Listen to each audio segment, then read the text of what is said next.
کیا لڑکا اپنی منگیتر کو نکاح کی غرض سے دیکھ سکتا ہے یا نہیں؟ جواب: جی بالکل، لڑکا اپنی منگیتر کو نکاح کی غرض سے دیکھ سکتا ہے، اور اس بات کی تائید محمد بن مسلمہ رضی اللہ تعالیٰ عنہ کی روایت سے بھی ہوتا ہے۔ وہ اس طرح کہ محمد بن مسلمہ رضی اللہ تعالیٰ عنہ نے ایک خاتون کو نکاح کا پیغام ارسال کرنے کا ارادہ کیا تو محمد بن مسلمہ رضی اللہ تعالیٰ عنہ نے اس خاتون کو دیکھنے کے لیے ایک باغ میں جا کر چھپ کر بیٹھ گئے۔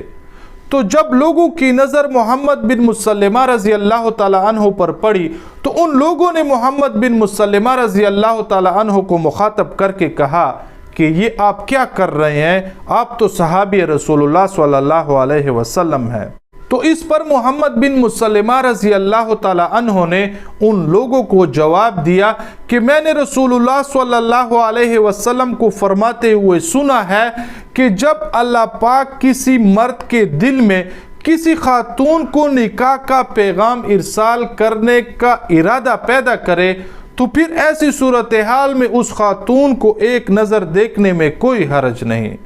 اس کے علاوہ فقہا حضرات کی عبارات سے بھی یہ معلوم ہوتا ہے کہ ایک نظر دیکھنا وہ مباح ہے اور مستحب ہے، لیکن اس میں چند چیزوں کا خیال رکھنا چاہیے۔ ایک تو یہ کہ وہ دیکھنا جو ہو وہ خواہشات کی تکمیل کے لیے نہ ہو بلکہ سنت کی تقویت کے لیے ہو، اور دوسرا یہ کہ یہ دیکھنا یہ بار بار بھی نہ ہو، مطلب اپنی نظر کو بار بار نہ دہرائے بلکہ صرف ایک ہی نظر سے اس خاتون کو دیکھ لے۔ اور نمبر 3 یہ کہ اس خاتون کے ساتھ اس کی کوئی محرم بھی موجود ہو، اور اس کے علاوہ بہتر اور افضل طریقہ تو یہ ہے کہ مرد اپنے کسی قریبی محرم رشتہ دار کے ذریعے سے اس خاتون کے اوصاف معلوم کرے اور اس کے علاوہ دیگر کوائف معلوم کرے اور پھر اپنے محرم کے بتائے ہوئے معلومات پر ہی اکتفا کرے۔ ہاں اگر کوئی شخص وہ شقیع القلب ہو اور وہم میں مبتلا ہو تو پھر فقہا حضرات کی اجازت ہے کہ ایک نظر وہ اپنی منگیتر کو دیکھ سکتا ہے، لیکن اس کے لیے بھی یہ شرائط ضرور موجود رہیں گے کہ ہر کسی خاتون کے پیچھے بھی نہیں پڑنا چاہیے کہ آپ اس کو اس نظر سے دیکھیں کہ کل کو شاید میں اس کو نکاح کا پیغام ارسال کر دوں۔ نہیں، اس طرح بھی نہیں، بلکہ سب سے پہلے اپنے گریبان میں بھی جھانکنا ہوگا کہ جس خاتون کو میں نکاح کی غرض سے دیکھ رہا ہوں آیا وہ خاتون، اس کے اولیاء، اس کے ورثاء، اس کے والدین وہ میرے نکاح میں دینے پر رضامند بھی ہوں گے یا نہیں، یا میری یہ اوقات ہے بھی صحیح کہ کل کو اس خاتون کا میں رشتہ مانگ لوں۔ جب کبھی اس خاتون کی دیگر کوائف آپ کو پسند ہوں اور آپ کو یہ یقین ہو کہ اگر میں اس خاتون کا رشتہ مانگوں تو اس کے جو اولیاء ہیں، اس کے جو والدین ہیں وہ اس خاتون کا رشتہ میرے ساتھ کر دیں گے، تو پھر ایسی صورتحال میں اس خاتون کی اگر رضامندی نہ بھی ہو تو بھی اس کو ایک نظر دیکھ سکتے ہیں، لیکن دیکھنا جو ہوگا وہ چہرے کا دیکھنا ہوگا، اس کے ہاتھوں کا دیکھنا ہوگا، اور بعض فقہا حضرات کے اقوال کے مطابق اس کے پاؤں تک بھی دیکھ سکتے ہیں، کیونکہ چہرہ دیکھنے سے اس خاتون کی خوبصورتی اور بدصورتی معلوم ہو جاتی ہے، اور اسی طرح ہاتھوں کو دیکھنے سے اس خاتون کا موٹا ہونا یا زرخیز ہونا اور یا کمزور ہونا معلوم ہوتا ہے۔